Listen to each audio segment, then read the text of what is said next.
नमो नमः बच्चों,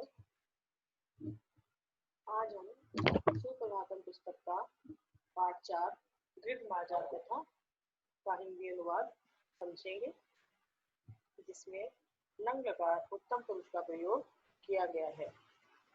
पिछले पाठ में हमने लंग लकार मध्यम पुरुष का प्रयोग देखा था, अतः इस पाठ में लंग लकार उत्तम पुरुष को भली भांति समझने का प्रयत्न करेंगे।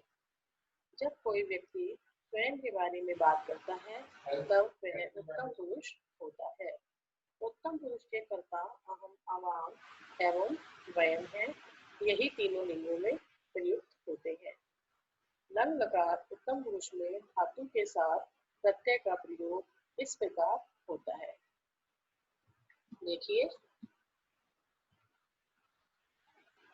यहाँ पर वद धातु है। एक वचन में अहम अवदम, अहम मैंने, अवदम बोला, यानी मैं बोल चुका। अ प्लस धातु प्लस अम, अ प्लस धातु कौन सी है? वद। अ प्लस वद प्लस अम, अवदम। सबको मिला के अ प्लस वद प्लस अम को मिला के बन गया अवदम। तो ये हो गया उत्तम पुरुष एक वचन का रूप अवदम। आवाम, अवदाओ, ये है द्विवचन। हम दोनों ने बोला। अ प्लस धातु प्लस आप, अ प्लस वद प्लस आप बन गया अवदाओ। अ वद और आप को मिला के क्या बन गया? अवदाओ। बहुवचन वयम अवदाओ, हम सबने बोला। वयम अवदाम, हम सबने बोला। अ प्लस धातु प्लस आम, इसमें देखिए हलंत नहीं है। एक वचन वाले में अम में हलंत था, इस आम में हलंत नहीं है। अ प्लस वद प्लस आम, इन तीनों को मिलकर बना हो गया अवदाम। कक्षा 6 में आपने लट लकार और लिट लकार के रूप पढ़े थे। अब आप पढ़ रहे हैं लंग लकार के रूप। लंग लकार उत्तम पुरुष के उदाहरण। अब आप संस्कृत वाक्यों में लंग लकार उत्तम पुरुष के उदाहरण समझिए। अहम गृहम अगच्छम, अहम मतलब मैं, गृहम घर, अगच्छम गया, मैं घर गया। सायकाले अहम स्वपाठम अस्मरम, सायकाले शाम के समय, अहम मैंने, स्वपाठम, स्व माने अपना, पाठम माने पाठ, अपना पाठ, स्मर माने याद करना और अस्मरम माने याद किया। शाम के समय मैंने अपना पाठ याद किया। अहम पुस्तकम गृहम अनयम, अहम मैं पुस्तकम पुस्तक या किताब, गृहम घर, अनयम लाया, मैं पुस्तक घर लाया। आवाम, अहम एक वचन था, अब यहाँ पर देखिए आवाम उत्तम पुरुष द्विवचन। आवाम हम दोनों। जयपुर दर्शनार्थम, जयपुर देखने के लिए अगच्छा गए। सर्वप्रथम आवाम, सबसे पहले आवाम हम दोनों ने। हवा महलम, हवा महल, अपश्यात, हवा महल देखा, अपश्यात देखा। आवाम एकस्मिन् विश्राम गृहे अतिष्ठाओ, आवाम हम दोनों एकस्मिन् एक विश्राम गृह में, विश्राम घर में अतिष्ठाओ ठहरे।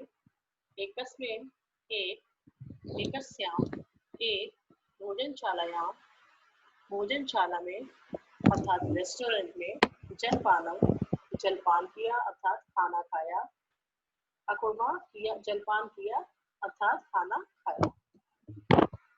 आवाम आनंदम अनुभवावा, हम दोनों ने आनंद का अनुभव किया। आवाम, हम दोनों ने आनंद का अनुभव किया। ये आपने देखा उत्तम पुरुष द्विवचन, आवाम, हम दोनों। अब हम उत्तम पुरुष बहुवचन के वाक्यों को समझेंगे। वयम उद्याने अधावाम, हम सब, वयम हम सब, उद्याने बगीचे में, अधावाम दौड़े, हम सब बगीचे में दौड़े। वयम हम सब, मित्र मित्रों के, मित्र मतलब बहुत सारे, बहुवचन है इसलिए बहुत सारे। हम सब मित्रों के सह साथ अखेलाम खेले, हम सब मित्रों के साथ खेले।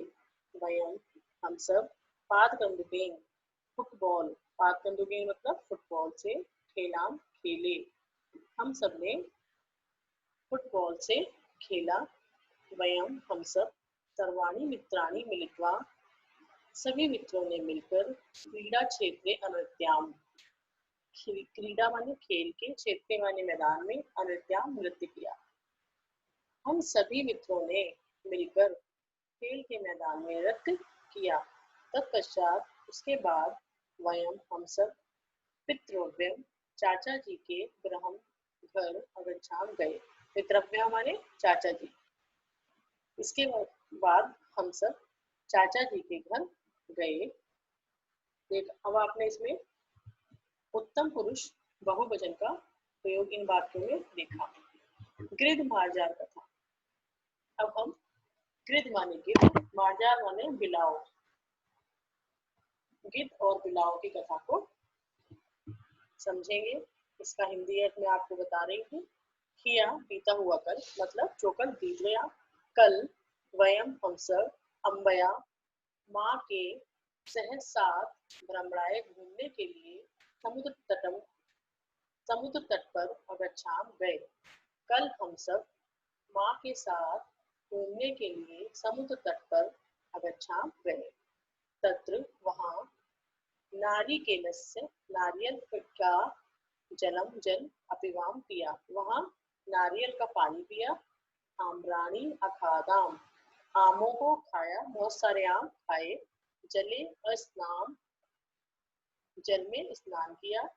उद्याने बगीचे में, अभ्रमाम और बगीचे में घूमे। क्या क्या किया? नारियल पानी पिया, आम खाए, जल में स्नान किया और बगीचे में घूमे। यदा जब, अहम मैं, समुद्रम अपश्यम समुद्र को देख रहा था, तदैव तभी, माता उदर माँ ने कहा, यूयम कथाम कथय, तुम सब कहानी कहो या तुम सब कहानी सुनाओ। नवीना उदर नवीन ने कहा, तुम एक कथम आप ही सुनाइए। माता उदर माता ने कहा, अद्य आज, अहम मैं, गिरिध मार्जार कथाम वदामी, गिरिध गिद्ध और मार्जार बिलाव की कथाम कहानी वदामी सुनाती हूँ। तुम सब ध्यानेन शृणु, तुम सब ध्यान से सुनो। एकस्मिन् वृक्षे एका वृद्धा गृहा अप्सर, एकस्मिन् एक वृक्ष पर एका एक वृद्ध बूढ़ा गृद्ध गिद्ध अप्सर रहता था। एक वृक्ष पर एक बूढ़ा गिद्ध रहता था। अन्य दूसरे खगहा पक्षी तस्मै उसको स्वहरात किंचित यच्छन्ति, इसमें स्व आहारात, स्व माने अपने, आहारात माने भोजन में से, किंचित थोड़ा सा, यच्छन्ति दे देते थे। दूसरे पक्षी उसे अपने भोजन में से थोड़ा सा भोजन दे देते थे। गिद्धा गिद्ध अपि भी, अपि माने भी, पक शिशुनाम रक्षणम अकरोत्, गिद्ध भी पक शिशुनाम पक्षियों के बच्चों की रक्षा अकरोत् करता था। अभी ये अव्यय है, आपको पता ही होगा, अपि अव्यय भी होता है। अपि माने भी और ये अव्यय है। गिद्ध भी पक्षियों के बच्चों की रक्षा करता था। एकदा एक बार, एकदा भी अव्यय है। एकदा एक बार, चतुरा मार्जारा चालाक बिलाव पक शिशु, पक्षियों के बच्चों को खाने के लिए तत्व वहां आगच्छत आ गया। एक बार एक चालाक बिलाव पक्षियों के बच्चों को खाने के लिए वहां आ गया। मार्जारम दृष्ट्वा, बिलाव को देखकर गृधा गिद्ध ने पूछा, बिलाव को देखकर गिद्ध ने पूछा, तुम अत्र किमर्थम आगच्छा, तुम अत्र यहाँ किमर्थम किस लिए आगच्छा आए हो, तुम यहाँ किस लिए आए हो। अत्र यहाँ पक्षी शावका, पक्षी शावका पक्षियों के बच्चे, शावका माने बच्चे, बच्चे और पक्षी माने पक्षी। यहाँ पक्षियों के बच्चे निसंती रहते हैं, अतः इसलिए दूरम गच्छ, तुम दूर चले जाओ। मार्जारावदत्त, बिलाव बोला, अहम मैं पक्षी शावकान न मारिष्यामि, पक्षी शावकान पक्षियों के बच्चों को ना नहीं मारिष्यामि मारूंगा, मैं पक्षियों के बच्चों को नहीं मारूंगा। नित्यम, रोज ही गंगायाम, गंगा में स्नात्वा, स्नान करके अहिंसा व्रतम पालयामि, अहिंसा व्रत का पालन करता हूँ। मैं रोज गंगा में स्नान करके अहिंसा व्रत का पालन करता हूँ। भगवान आप अपि भी धर्मपरायणा, धार्मिक अस्ति है, आप भी धार्मिक हैं, अतएव इसलिए धर्म वार्ताम, धर्म की बातों को श्रोतुम सुनने के लिए अत्र यहाँ आगता अस्मि, आ गया हूँ। इसलिए धर्म की बातों को सुनने के लिए अत्र आगता, यहाँ आ गया हूँ। मार्जारस्य वचनम, बिलाव के वचनम बातों को श्रुत्वा सुनकर गिद्ध के मन में विश्वास हो गया। बिलाव की बातों को सुनकर गिद्ध के मन में विश्वास हो गया कि सच बोल रहा है। उसको ऐसा लगा गिद्ध को कि ये बिलाव जो है वो सच बोल रहा है, लेकिन बिलाव कैसा था, वो बहुत ज्यादा चालाक था।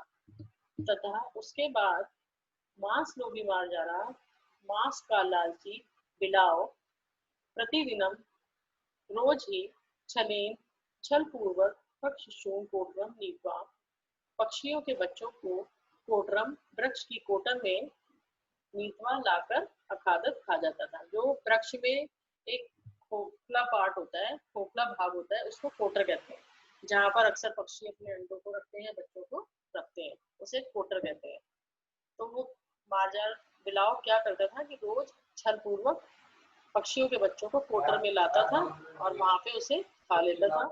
तो शिशुनाम अभावे, अपने बच्चों के अभाव में, खगः पक्षी चिंततः भूत्वा, चिंतित होकर, अन्वेषणार्थम, खोजने के लिए, इतस्तः इधर उधर अभ्रमण ढूंढने लगे।